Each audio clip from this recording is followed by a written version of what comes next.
Welcome to She Says with your host, Stephanie Regalado. She Says guests share stories from their challenges to successes and, most importantly, the journey of womanhood woven alongside the collaboration of sisterhood. From self, love, friends and family, to hot topics, career, and worldviews, Stephanie and her guests discuss matters with utmost openness and honesty. So let's hear what she says. Here's Stephanie. We're here. Hello, welcome to She Says. I'm Stephanie Regalado, your host, Erin Meenach, Mama O. If you don't know her, I don't know where you've been all your life. Hola. Erin and I work together at Bozzy Media. You're an account executive? Yes. Senior account executive. Yes. You've earned that over 4+ years now. I did. And then my former lifetime at, it wasn't a lifetime, it was 4 years. 4 glorious years at the Inlander. Oh, that's right. Yes. So I had marketing experience at that time. And then that was part of the reason I was courted by Mr. Vincent Bozzy 4 years ago to come on board with Bozzy Media. So we're also lucky since you came on over. Thank you. You're also an event director for us. Yes. Every month you have at least one event going on, so that's keeping you hopping and all of us hopping. We have a big one coming up, but we're not going to talk about this because right now everyone's mad.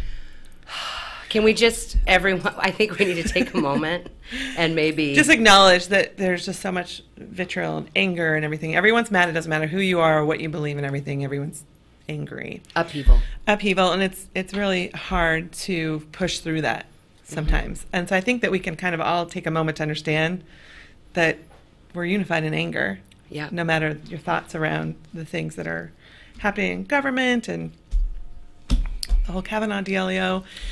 One thing I love so much about you, truly, I have guests that come on that want to kind of know what I'm going to ask them or what we're going to talk about, and they have things that are off limits. Oh. And you are so raw and real and authentic, and that's kind of how I spill myself out to the world as well. Yeah.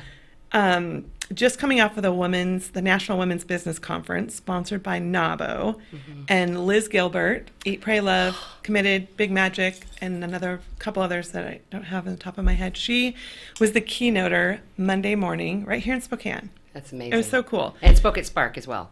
Oh, yes, and they nabbed her. I was like, I missed more than one thing. I know. They knew she's in town, so they nabbed her, so good for them. But and that was a much more intimate setting there. So anyway, one thing that she said that I loved and could resonate with me. She said people always remark about her writing, like, "Wow, that was brave," or how are you so honest with people? And she's like, "Wait, I am? Like that's not how you are?" Yeah. Because it just flows out of her, those honest stories and true stories. And I feel you're the same way. I'm the same way. I think that's how we connected right away. Yeah. So let's dive into a few things.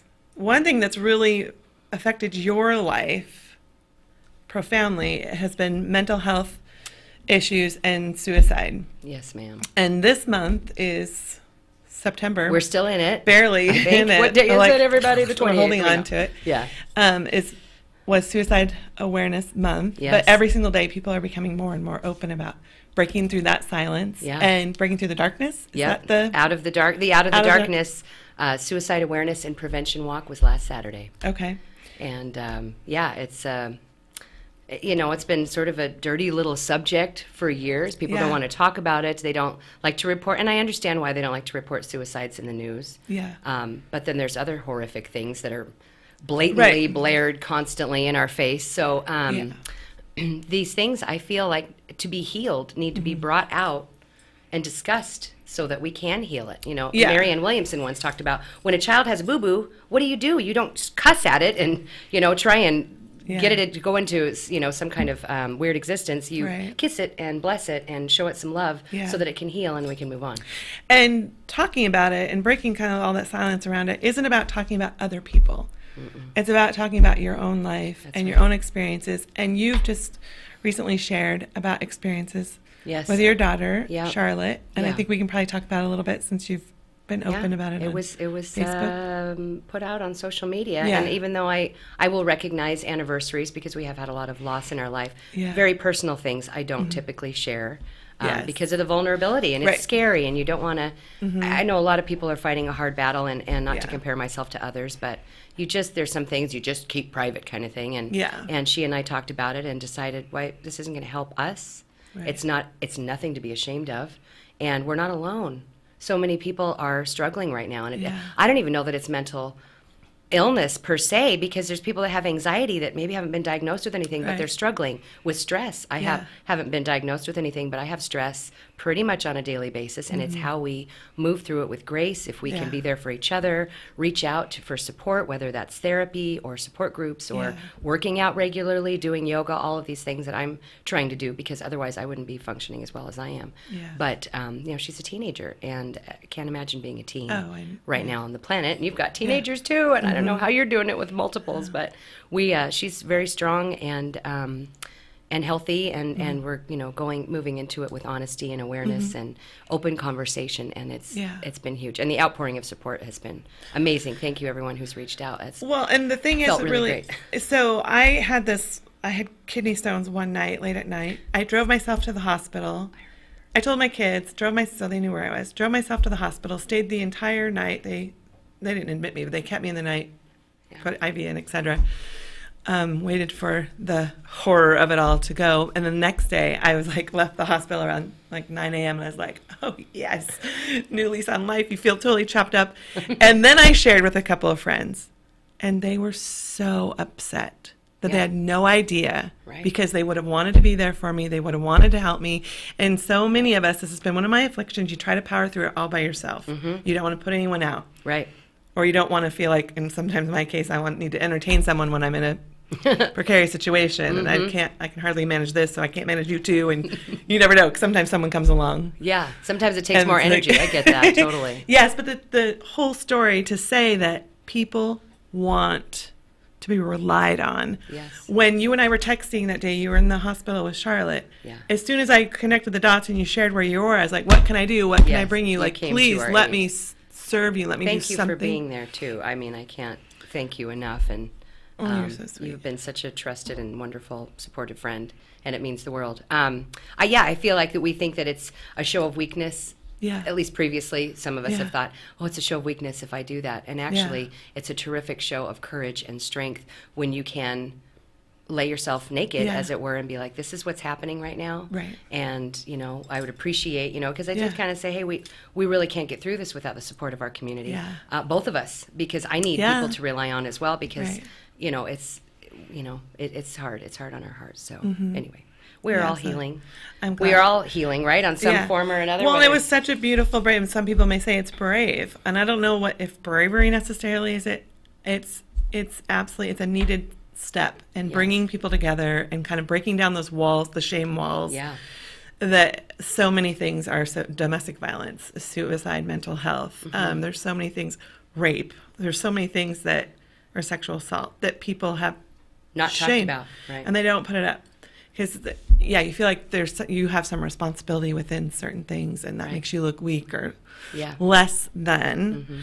It was just not done. You don't talk about those things. You sweep it neatly under the rug, never to be spoken of again. So for that reason alone, even though I know it's tremendously painful right now, there's a lot of pain, and like we say, upheaval, to get to the other side of that, I think it's necessary for us to go through, because it is uncomfortable, it's awkward, it's icky, it's volatile. Hopefully, when things settle down, we can come to a better place where it's like, it's just like when you go on the great hike or climb the mountain. It's not without its foibles and difficulty and struggle and, any of the hard stuff is, what is it, the butterfly? Just before it thought the caterpillar was going to die, it became a butterfly. So we earn our wings on the hard stuff. Well, absolutely. And any relationship is strengthened after you've been through a challenge. And so one thing I love that Elizabeth Gilbert spoke as well, so many people are at war with their reality instead of flowing with their reality. There's just this constant dialogue within yourself of, I have to do this, or I need to do this. Well, no, this is what needs to be done today, and you can choose how you're moving through it. And what if we reframed it and thought, I get to do this? Like when I ask people what they do for work, I'll say, what do you get to do for work? Rather than what do you do, it defines them. They say to speak that way to your children. I get to go to work now, and I'll see you. You're going to do this, and I'll see you. So we're not putting a negative connotation on the idea of work. It's actually an honor, and it's a privilege, and it's all of those things. Yes. We're going to take a break soon, but already? So the whole, what are your thoughts on this whole, the rape culture? And I saw the most amazing graphic just before I left. Where's this? I don't know how many were represented. It's this huge square, and it says rapists on top. So it's like there's the two. They're all represented in these tiny little bodies, probably 100 by 100 all the way around. And there's two little bodies down here that say wrongly accused. And then the bulk of it, because they say like 70% are unreported, right? Are nothing's affected. And then there's the reported, and then there's those actually charged, and then there's this tiny fraction of those actually that are in trouble. So there's so much concern about what is happening in this upheaval, and the piling on and the twisting and everything. But when you look at that, like what is going to punch you in the throat the hardest? To finally hit home. About what women are facing every day. And for the women, the friends or whether they're friends or not, when I see them, they just don't understand. They can't comprehend it. Why someone wouldn't report it right away, or why whatever, another number of things. I have found a way to be grateful that they don't understand. Yes, that's the way I feel. And to shift my thinking. And say, be grateful that you haven't, because the majority, my experience, and I have not shared my personal stories, plural. There's been more than one. But I use the hashtag #MeToo today, and I just haven't come out because I felt like, again, maybe not the shame as much as my story, not that it would get lost. I just didn't feel that it was necessary to go into. But I felt empowered and supportive of all my friends that have shared their very personal stories and been like, wow. Each one has a voice in the chorus, and it's just unacceptable that this has been de rigueur and accepted. And then, as the way of abusers is, because I grew up with one, it's you're taught to believe that you either deserved it or it's not true, that you're crazy, that you're making it up. Yeah. It's this cycle, and that's what we have to break, is this cycle and this ancestral healing that's going on. It's not just people that are alive today, but now people are really bringing up, hey, we need to go back so we can heal, because these things have been happening since maybe the beginning of time. It's been happening a really long time, and it's time it needs to stop. Yeah, absolutely. Okay, we're going to take a quick break, and we're going to start right where we left off. We'll be right back in just under 2 minutes. Welcome to Tom Sawyer Country Coffee. Tom Sawyer Country Coffee only roasts the finest organic coffee for our signature blends. Enjoy a cup at our coffee shop and local businesses and organizations across the region. I'm Tom Sawyer, and we choose the Pacific Northwest. What? You haven't been to the library lately? Stop in today and see that the library is more than books. Spokane County Library District facilities feature on-site technology, including Wi-Fi, computers, and printers, as well as free use of meeting rooms. The Library District offers events and programs for all ages, from story times to career development and employer classes to Social Security workshops. Our staff is well trained and happy to help. Find out more about your library at scld.org. The economy is getting stronger. Banks are lending again, and interest rates are at historic lows. Now is a great time to buy your dream home. The caring and knowledgeable professionals at Homes for You have been helping people just like you for over 20 years. They take the time to listen to what you want and will help you find just the right home in Washington or Idaho. Real estate is what we do at Homes for You, 928-5782, or visit online at homes4uspokane.com.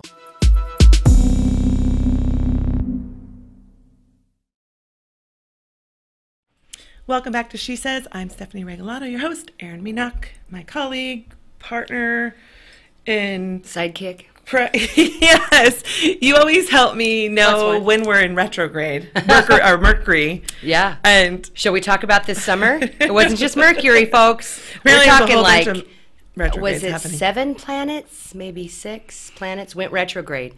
It's been a cosmic, I don't know if I'd call it a cosmic party, but definitely this upheaval is kind of at the end of all that. Yeah. And with the eclipses happening, and whether you believe it or not, right, you could just kind of take a look on the world stage at what's been occurring. Yeah. And there's definitely been a shakedown. I think we can all agree on that. I don't care if you're definitely scientifically there's the pull and this. Yeah, and the planets are transiting and moving. Yeah. They do their little dance in the cosmos like they do, and people once upon a time just kind of charted that and noticed that certain things seem to fall in line when these when these planets were doing these, appearing to do these things. So it could be a perception deal, but for me, it's kind of a guidepost to just duck and cover and not take things personally, and maybe practice always try to practice the 4 agreements. Do you know about Don Miguel Ruiz? I've been sharing that with Charlotte lately and saying, if everyone just had these, it's just the 4 things. Remind us what they are again. I always forget. Always do your best is the last one. I know I should start with don't take anything personally. Yeah, keep your word. Yes, be impeccable with your word. Be impeccable. Impeccable. I wish people used impeccable more than perfect. Because have you noticed perfect is the go-to? Perfect. Oh, that's perfect. And I want to go. There is no such thing. Barfy, right. Yeah. The thought of perfection is barfy. Yeah, it's overused. And then what is the other? Don't make assumptions. I remember them all. Good. I mean, it's only 4, but still. Right. I'm kind of on the spot here, folks. We put this together. Can we share that? This was a mad dash. Yeah, it was. We're here. I'm so happy to be back. Thank one you of the 2 of us hasn't showered in a couple of days. But I still showed up. I mean, one of us did. We both did. So the power of essential oils. I did not think I was going to survive this week. I actually... With so much going on. With the Women Business Leadership Conference. Yeah, Sunday, Monday, Tuesday, all day, into the late nights. With a deadline Big festivities every night, too, with all the NABO national gals and our local gals, working on the press deadline, wrapping up a few things, I took on an Instagram influencers feature this week that I'm as well. Super excited about. Was putting together last week, sharing 10 of our local Instagram influencers who have accumulated almost 350,000 followers between the 10 of them. Wow. I know. I'm super excited to share this. I was going to say, I didn't even know about this. No, it's secret. It's Stephanie whipping cool things up on the women as she goes. But one thing right before we left off, you had said you haven't shared your story or stories. And that's one thing I find so odd. When I've shared a couple little things, but it was last week or the week before I came out, I was triggered by a meme that I saw some women women, I don't know why I said it that way, but women actually know and respect and get along with. I don't know, I can't remember who posted it. It's since disappeared, I can't find it. And I didn't screenshot it. Maybe they took it down. Well, I'm pretty sure once I posted my little thing that they're like, oh God, let's remove this. But recognize and get correct. Yeah, it was this, 2 women. One woman's consoling the other one, and she said, I'm so sorry that horrible man did such atrocious things to you 35 years ago. Oh, and it took you 35 years until he was running against a Democrat to share about it. And then a lot of women that I know commenting on, that's what I've been thinking, that's what we're talking about and everything. And so I posted that when I was 18, I was raped by a 15-year-old after a house party in the basement of my home. And people know around that time that something happened, but I didn't go to authorities. I was leaving. I mean, we all have our reasons and everything. Yeah. But I said, I'm going to declare right here, if he ever runs for any sort of office that I get wind of, I will share that story. Until now, we're living our own lives, and I don't know what he's doing. He will never run for office because he blew someone's head off with a sawed-off shotgun and was sent to prison a year or so afterwards. And I was moving away to the East Coast. I remember you telling me this. Yeah, anyway, so I just wanted to hit the hammer because most people who know me respect me. I'm a reputable person. I care about others. I'm good-hearted. I wouldn't come forward with this to take him out in any way. Right. But all that said, I shared that one story. But the thing is, there are so many other moments that I've had really close calls or sexual assaults. I mean, they would be considered that. Yeah.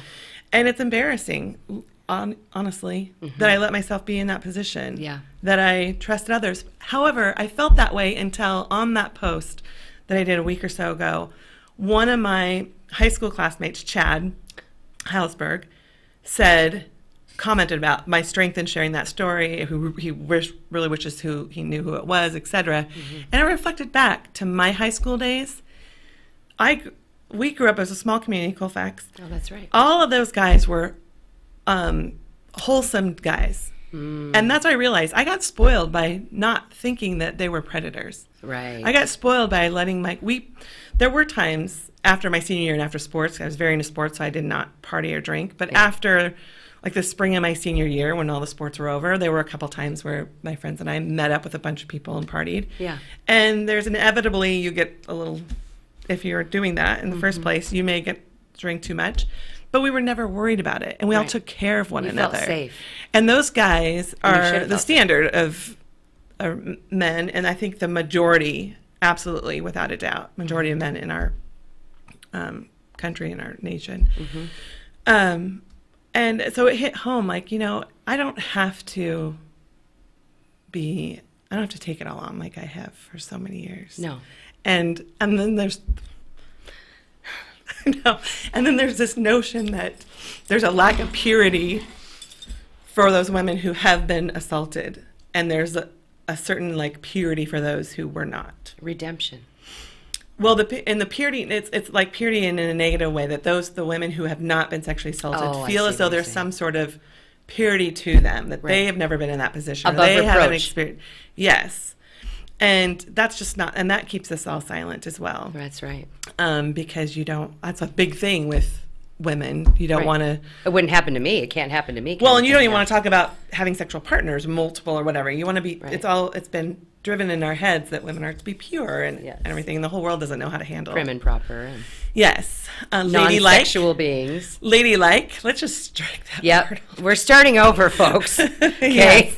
I mean, you can choose to be whomever and however you want to. I love the meme. I created it. I saw the quote and created it with women should be two things, or women should be two things, who and what they want.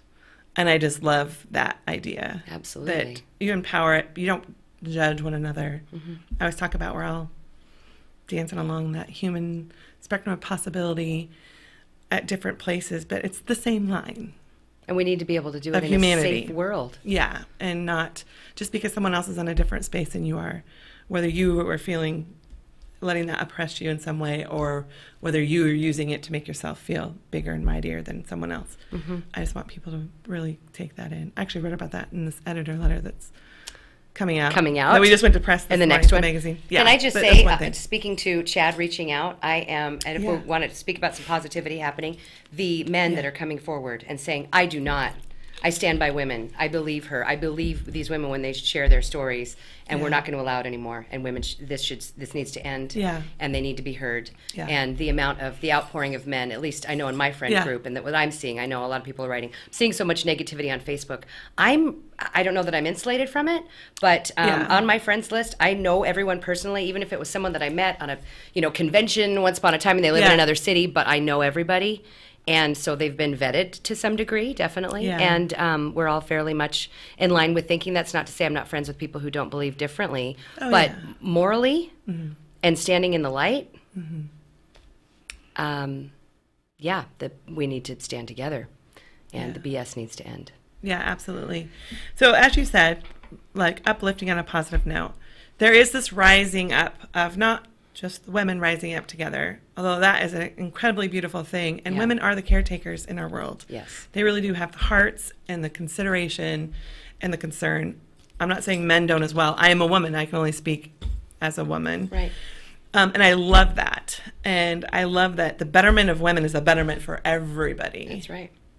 Involved. And I really do feel it's important for both genders. All genders. There's new genders mixed in, or non-genders, or whatever. All genders. Everyone. However you present yourself. Yes. I think we should all have respect for one another and to take time to really listen and hear concerns. I had a conversation with a man who said he didn't know how to didn't even know how to treat women after the Me Too movement. And I was like, well, what's confusing to you? How is it hard not to know how to be? If you're acting in integrity, you don't have anything to worry about. Yeah, and so we went back and forth for a little bit, and then he said, I finally just asked him, well, what is your motivation when you tell a woman that she looks good in that shirt, or when you hold the door open for that woman? He's like, I don't even know if I can open a door for a woman. Wow. I'm like, well, what is your motivation for her? Are you just a gentleman who's holding the door open for everyone, or is it when someone catches your eye? Yeah. Do you have an agenda? And he was a married man, and asking, he's like, oh, well. Because there is the whole, I know there's the nature about what catches your eye, attractive little blips in here, and but we're advanced enough to be able to stop in that moment and also ask ourselves. Hopefully, we should all be self-aware of how we're treating others, whether they're the opposite sex or not, right? And there's going to be bad there's going to be, bad apples. I think it's better to say bad strawberries. I have had some of those strawberries recently. out of that bin, they were going to turn everything Tell you bad. what, when you're eating organic, you got to eat it fast because they go bad real quick. Yeah.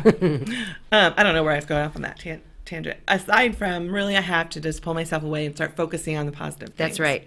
I just watched, have you seen I like to say documentary, because a lot of Brits say it that way and also makes people go, yeah. Mr. Rogers.